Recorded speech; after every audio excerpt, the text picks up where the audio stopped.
Hello friends, welcome to my YouTube channel. आज के इस वीडियो में जो आपका वीआर एसआई मेंस का 24 अप्रैल 2022 को फर्स्ट शिफ्ट का एग्जाम हो गया दोस्तों।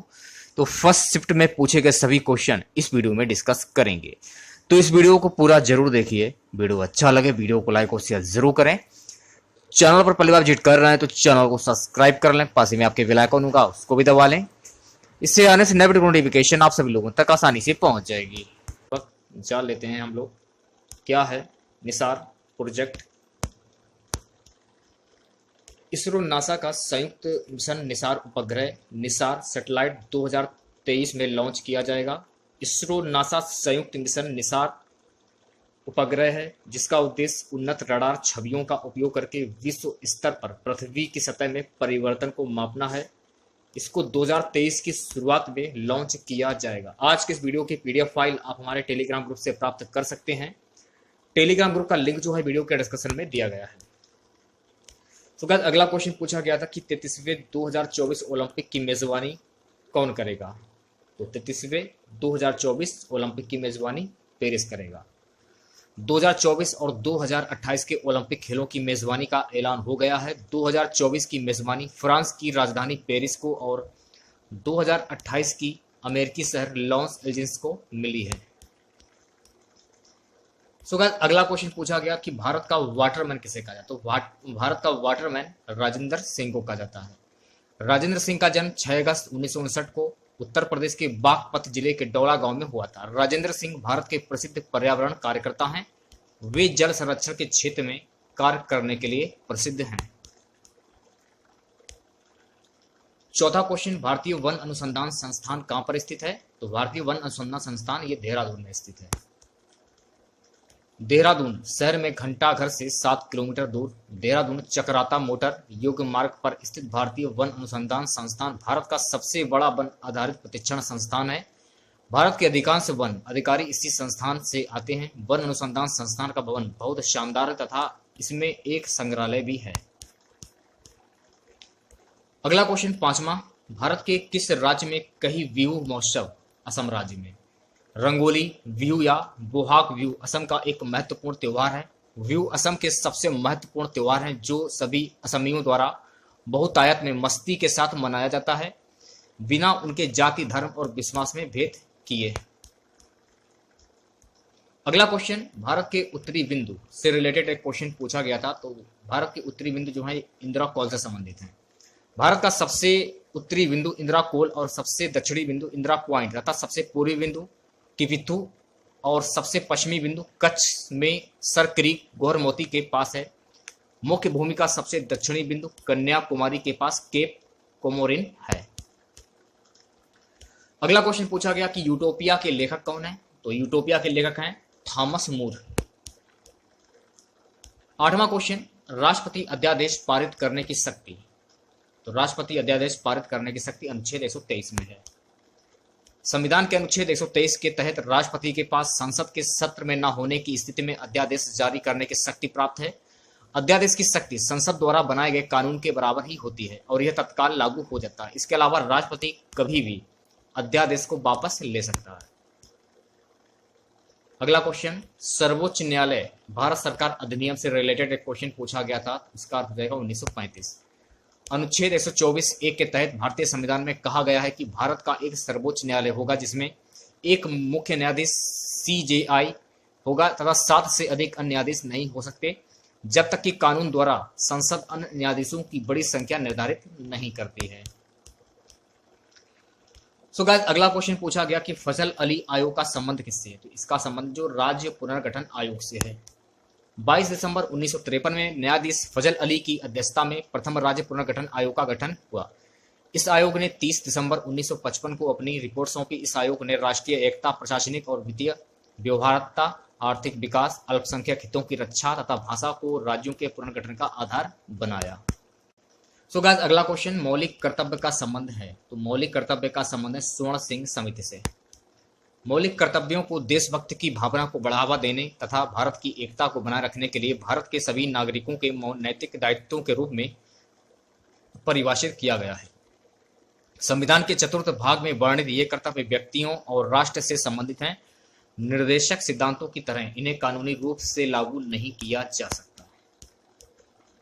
एक क्वेश्चन आपका विश्व कैंसर दिवस से रिलेटेड पूछा गया था, तो 4 फरवरी को विश्व कैंसर दिवस मनाया जाता है।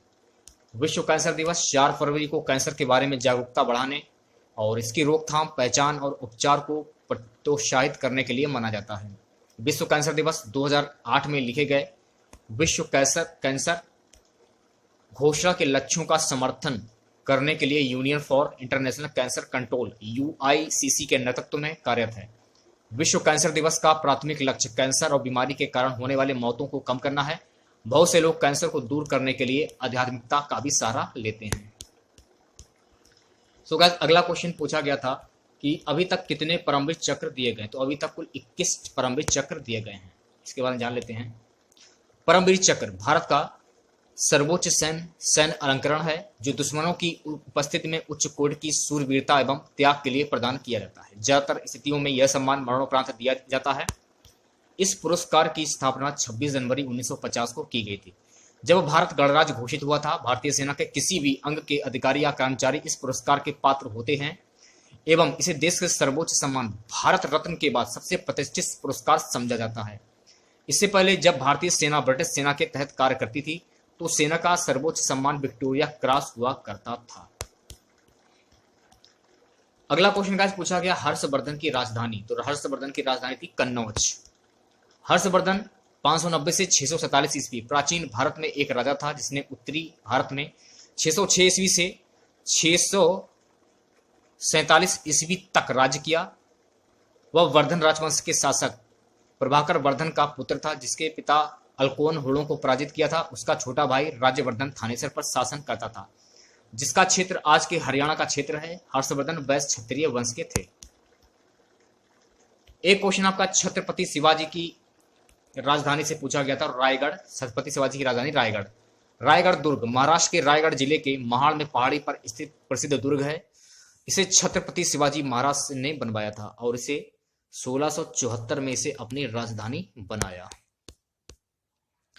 अगला क्वेश्चन पूछा गया कि भारत छोड़ो आंदोलन के समय गवर्नर जनरल कौन थे, तो सही उत्तर हो जाएगा लिन थिलंगो।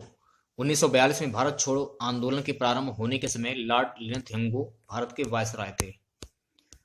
अगला क्वेश्चन पूछा गया कि भारत की सबसे बड़ी उत्तरी पॉइंट कौन सी है, तो भारत की सबसे बड़ी उत्तरी पॉइंट है इंदिरा कॉल। सो गाइस, अगला क्वेश्चन पूछा गया कि नामदफा नेशनल पार्क किस राज्य में है, तो नामदफा नेशनल पार्क ये अरुणाचल प्रदेश में है। तो इसके बारे में जान लीजिए आप लोग। नामदफा राष्ट्रीय उद्यान पूर्वी हिमालय जैव विविधता स्थल का सबसे बड़ा संरक्षित क्षेत्र है और पूर्वोत्तर भारत में अरुणाचल प्रदेश में स्थित है। यह क्षेत्रफल की दृष्टि से भारत का सबसे बड़ा राष्ट्रीय उद्यान है। यह पूर्वी हिमालय उप क्षेत्र में स्थित है और इसे भारत में जैव विविधता में सबसे धनी क्षेत्रों में से एक के रूप में मान्यता प्राप्त है। 27 डिग्री उत्तरी अक्षांश में स्थित इस उद्यान में दुनिया का सबसे उत्तरी तराई सतावर वर्षा वन है। यह क्षेत्र व्यापक डिपोकॉट जंगलों के लिए भी जाना जाता है। अगला क्वेश्चन पूछा गया था गाइस कि यूटोपिया के लेखक कौन, तो यूटोपिया के लेखक हैं टॉमस मोर। अगला क्वेश्चन, दाई दीदी क्लिनिक योजना किस राज्य ने शुरू की, तो दाई दीदी क्लिनिक योजना छत्तीसगढ़ राज्य ने शुरू की। दाई दीदी मोबाइल क्लिनिक योजना डिटेल्स देख लेते हैं। छत्तीसगढ़ राज्य के मुख्यमंत्री भूपेश बघेल ने महिलाओं के लिए एक बहुत ही शानदार योजना लॉन्च की है। इस योजना का नाम है दाई दीदी क्लिनिक योजना। इस योजना का शुभारंभ पूर्व प्रधानमंत्री इंदिरा गांधी के जन्मदिन के अवसर पर किया गया।